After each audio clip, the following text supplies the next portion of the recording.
Hello, it's me again. With so many Tesla bombshells about to drop, the imminent Cybertruck launch event where we'll finally see the full specs of this beast and see the first deliveries take place, to the Model 2 reveal and groundbreaking at Giga Mexico, and any day now, this, the new standard in electric mobility, the all-new Tesla Model 3, codenamed Project Highland. But why wait to see the actual version when clever chaps like this produce renders that are worked out to be as accurate as the real thing? This was the first leaked image of the new front end of the Model 3, which I have to say didn't totally blow me away, especially covered in bugs. But these, very nice indeed, and that's without seeing the rear. Another smart fellow has figured out that the new rear end and tail lights might well look something like this. Again, pretty sweet, don't you think? Definitely styling hints taken from the new Tesla Roadster, and I like the slightly more sporty, aggressive looks. So what's new? Most definitely a refreshed look inside and out. More aggressive headlight styling, redesigned bumpers, hardware 4, which will use new 4K external cameras for full self-driving capabilities, and it'll have a structural battery pack, which if you don't know is a multifunctional material that serves both for energy storage and structure of the car's underbody. Genius! It's almost as if Tesla are rewriting the rulebook of how to build a car. Oh wait, they've already done that multiple times. It will have a slightly longer body and make use of single gigacastings like its big brother the Model Y. These single piece castings remove hundreds of parts, processes and robots from the production line, save a ton of money and increase the speed and output of the assembly line. The Gigapress really is a revolution in engineering and one of the key reasons that Tesla will continue to speed up production towards its 20 million vehicle a year guidance figure by 2030 while simultaneously driving down its production costs. More hearsay is that it will have cooled, ventilated seats as well as the already standard heated ones. Some new ambient interior lighting. I do like a bit of ambient lighting, I must say. Check out my blue bulb. And it will likely lose its indicator stalks and go the way of the new Model S and X, which use capacitive buttons on the steering wheel instead, which control the indicators, windscreen wipers and gear selection. I'm not such a fan of losing these stalks. Stalks work brilliantly, don't they? And I don't see a benefit or gain to the end user from Tesla choosing to delete this part. There, I can criticise Tesla, let it be noted. It may also be offered with the yoke steering rectangle. A Tesla China analyst went as far as to predict an explosive increase in orders, given the vehicle's impressive overall package. Despite my 4-year-old Model 3 sat outside that still feels brand new thanks to constantly updating software and zero signs of wear and tear, I, like many, are rather eager to get our hands on something a bit new and unique from Tesla, and will be perfect timing for those who change their cars every 4 years or so. Personally, I still can't decide on making the leap in size to a Model Y or upgrading my California-built Model 3 to this new and improved version. What do you think I should do? It's perhaps worth mentioning that despite Tesla having vehicle production factories in California, Texas, Berlin and Shanghai, Model 3s are currently only built in California and Shanghai. Tesla's original Fremont facility in California should be starting Highland production soon after Giga Shanghai, as test mules of the refresh have already been spotted numerous times on the roads in California. According to sources at the Gigafactory Shanghai, the production line retooling that idled it for a few weeks has been completed. The retooling took a while as Tesla needed to install the new Gigapress and other equipment.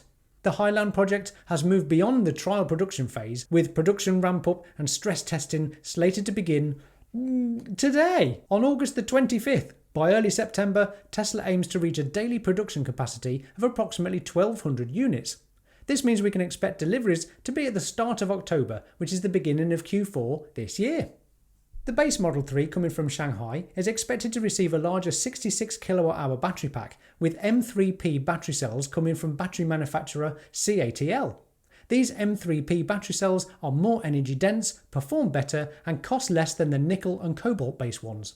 Other Tesla addicts out there are predicting up to a $5,000 cost saving per vehicle from implementing all these improvements and changes, which will put Tesla back up to ludicrous profit margins for these vehicles, if of course they are sold for the same price as today's Model 3.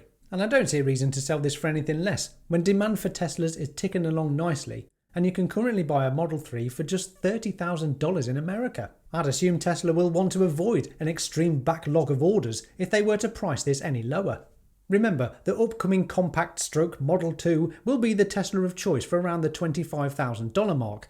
Tesla won't want to cannibalise this market segment by offering the Model 3 too cheaply, unless of course the Model 2 can be sold for even less than Tesla anticipate, due to the now extremely generous US incentives that are on offer, which is $7,500 off a new EV, and further incentives depending on which state you live in.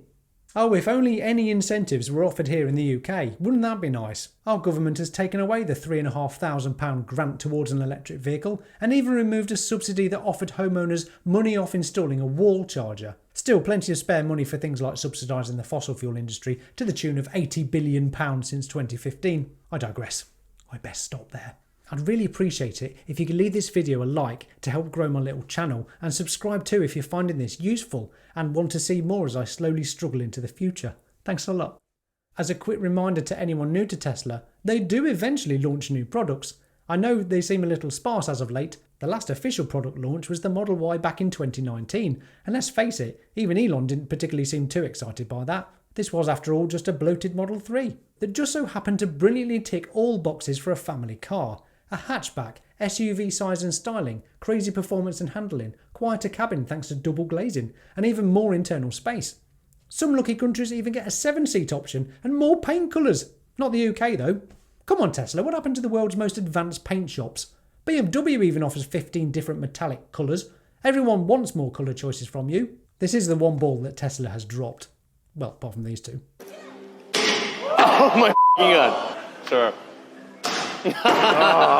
Nevertheless, this single category killer, with just 4 colour options, has gone on to become the world's best-selling car. Not just electric, but out of all cars.